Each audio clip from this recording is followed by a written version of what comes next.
کے وقت کچھ گواہ موجود ہوں، کچھ لوگ موجود ہوں مسلمانوں میں سے، اس کی وجہ یہ ہے،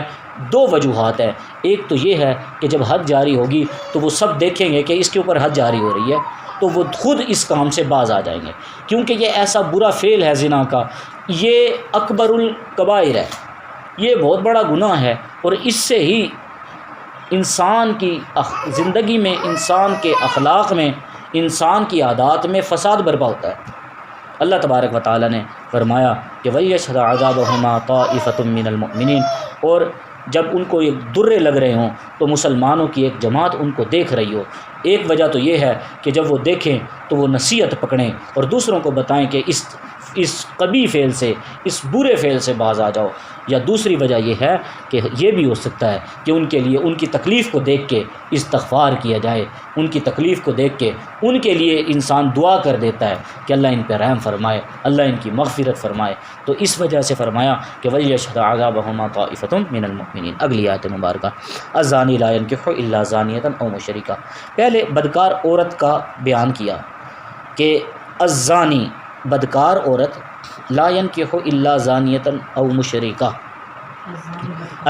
الزانی بدکار مرد، الزانی لا ينکح نہ نکاح کرے الا زانیۃ مگر زانیہ عورت سے، او مشرکہ یا شرک کرنے والی سے۔ بدکار مرد دو عورتوں سے نکاح کرے گا، یا تو وہ زانیہ سے کرے گا کیونکہ وہ خود زنا کرتا ہے اور اس کو برا نہیں سمجھتا، یا پھر وہ مشرکہ سے۔ اگر زانیہ عورت مسلمان ہے تب تو نکاح ان کا جائز ہے، نکاح جائز ہے ان کا، اور اگر وہ مشرکہ سے نکاح ہو نہیں سکتا، بذات خود نکاح باطل ہے، اگرچہ وہ 100 تعویلیں کرتا رہے۔ اور اسی طرح آگے فرمایا اور بدکار عورت اس کا نکاح نہیں ہوتا مگر بدکار مرد یا مشرک مرد سے۔ مطلب یہ ہے کہ زانی مرد زانیہ عورت کو پسند کرتا ہے اور زانیہ عورت زانی مرد کو پسند کرتی ہے، ایسا ہو ہی نہیں سکتا کہ اس کے اندر یہ فعل موجود ہو۔ یا اس کی یہ بھی وجہ ہے کہ کوئی ایک آدمی خود زنا کرتا ہے، زنا کرنے والی عورت کو پسند اس لیے کرتا ہے اور اس کو روکتا نہیں ہے، یا عورت اپنے شوہر کو نہیں روکتی ہے، یہ بھی وجہ ہو سکتی ہے۔ آگے اللہ تبارک و تعالیٰ نے یہ فرمایا حرم ذالک علی المؤمنین، فرمایا یہ برے کام ہیں، یہ مومنین پر حرام ہے۔ والذین یرمون المحصنات ثم لم یأتوا بأربعۃ شہداء، اور جو لوگ یرمون عیب لگاتے ہیں محصنات حفاظت کرنے والیوں کو، ثم لم یأتوا پھر نہیں لے کے آتے بأربعۃ شہداء 4 گواہوں کو، فجلدوہم 80 پس دورے لگاؤ، مارو ان کو 80 کوڑے، ولا تقبلوا لہم شہادۃ ابدا، اور ان کی گواہی کو کبھی بھی قبول نہ کرو، اولئک هم الفاسقون، یہ لوگ نافرمان ہیں۔ اب اس آیت مبارکہ میں اللہ تبارک و تعالیٰ نے ان لوگوں کا بیان فرمایا جو پاک مرد یا پاک عورتوں پر تہمت لگاتے ہیں یا زنا کا ان کے اوپر دعویٰ کرتے ہیں کہ ان لوگوں نے زنا کیا ہے۔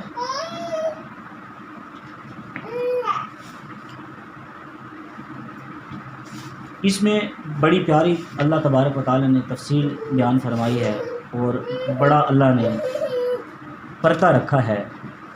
جتنی بھی سزائیں اسلام میں مقرر ہیں، حدود جتنی بھی مقرر ہیں، سب سے زیادہ حد جو سخت ہے وہ زنا کی ہے۔ سب سے زیادہ سخت حد کس کی ہے؟ زنا کی ہے۔ تو جتنی زیادہ سخت تھی، پھر اتنا ہی زیادہ اللہ تبارک و تعالیٰ نے اس کے اوپر پردہ ڈال دیا، اور اس کے اوپر اللہ تبارک و تعالیٰ نے یہ فرما دیا کہ اس کو ثابت کرنے کے لیے، تاکہ کوئی عام آدمی کسی پاک مرد پر یا پاک عورت پر یک لخت زنا کا اس کے اوپر زنا کی تہمت نہ لگا سکے، زنا کا داغ نہ لگا سکے، کیونکہ یہ فعل قبیح ہے، یہ اللہ کو ناپسند ہے، اور اسی سے ہی معاشرے میں بگاڑ پیدا ہوتا ہے۔ تو اللہ تبارک و تعالیٰ نے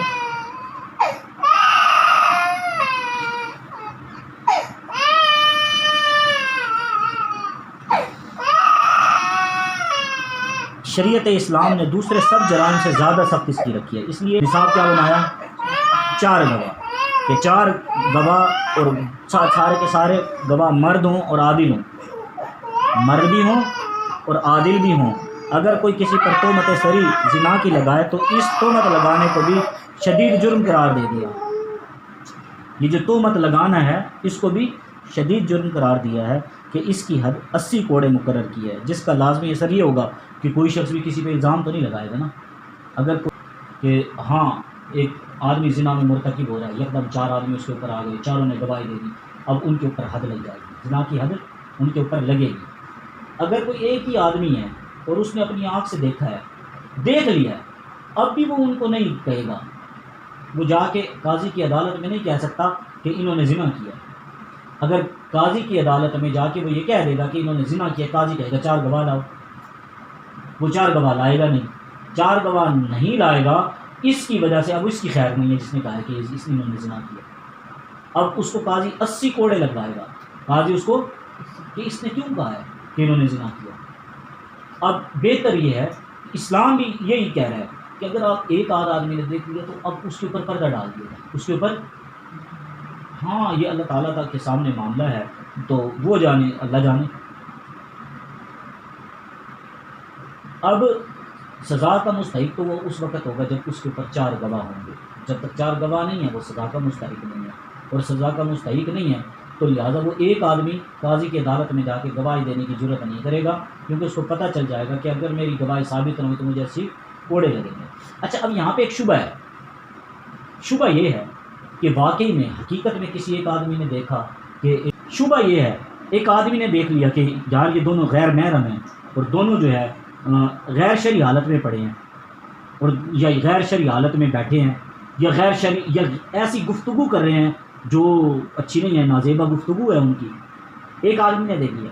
اب اگر وہ گواہی دینے جاتا ہے تو اس کو پتہ ہے کہ مجھے لگیں گے، وہ گواہی بھی نہیں دیتا، اب کیا کرے؟ اب اس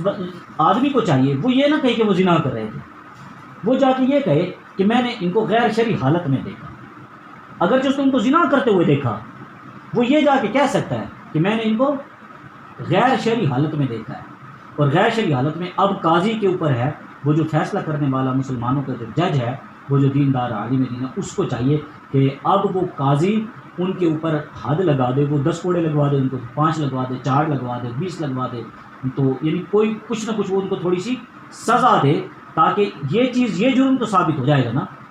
اس کے لیے تو 4 گواہوں کی ضرورت نہیں ہے۔ خدا نہ خواستہ اگر کسی عورت نے، کسی مرد نے کسی مسلمان عورت پر یا کسی مسلمان مرد پر زنا کا دعویٰ لگا دیا کہ یہ زانی ہے،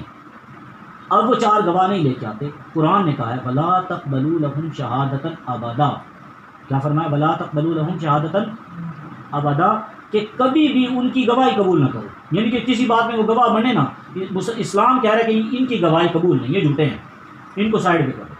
تو ضروری اسلام میں بدترین جھوٹا بننا انسان ہے، تو چاہیے کہ مسلمان کے عیب پر پردہ ڈال دے۔ تو اللہ کے نبی نے بھی ارشاد فرمایا من ستر مسلما سترہ اللہ یوم القیامہ، من ستر مسلما سترہ اللہ یوم القیامہ، جو کسی مسلمان کا عیب چھپائے گا، مسلمان کے عیب پر پردہ ڈالے گا، سترہ اللہ یوم القیامہ، اللہ قیامت کے دن اس کی پردہ پوشی فرمائیں گے۔ اور جو کسی مسلمان کی آبرو ریزی کرے گا، گھر بیٹھے وہ ذلیل ہو جائے گا، گھر بیٹھے وہ ذلیل ہو جائے گا۔ مسلمان کی عزت، آبرو مکے کی، بیت اللہ کی عزت سے بھی زیادہ ہے۔ مسلمان کو گالی دینا، مسلمان کے ساتھ برا سلوک کرنا، میں سب سے پہلے اپنے آپ کو کہہ رہا ہوں، میں آپ کو نہیں، میں کسی کو درس نہیں دے رہا، میں اپنے آپ سے مخاطب ہوں کہ مسلمان کو گالی دینا، مسلمان کے اوپر تہمت لگانا، مسلمان کی عزت کو اچھالنا، مسلمان کی آبرو ریزی کرنا، مسلمان کے راز کو فاش کرنا کبیرہ گناہوں میں سے ہے۔ اور کوئی تہمت لگا دے ولا تقبلوا لهم شهادة ابدا، کہ کبھی قیامت تک، اب ان کی ہاں اگر وہ توبہ کر لے نا، وہ توبہ کر لے، یا اللہ میری توبہ، میں نے اس کے اوپر تہمت لگائی، پھر بھی اللہ کے ہاں تو وہ سزا معاف ہو جائے گی، دنیا میں اس کی یہ سزا ہے، قیامت تک جب تک وہ زندہ اس کی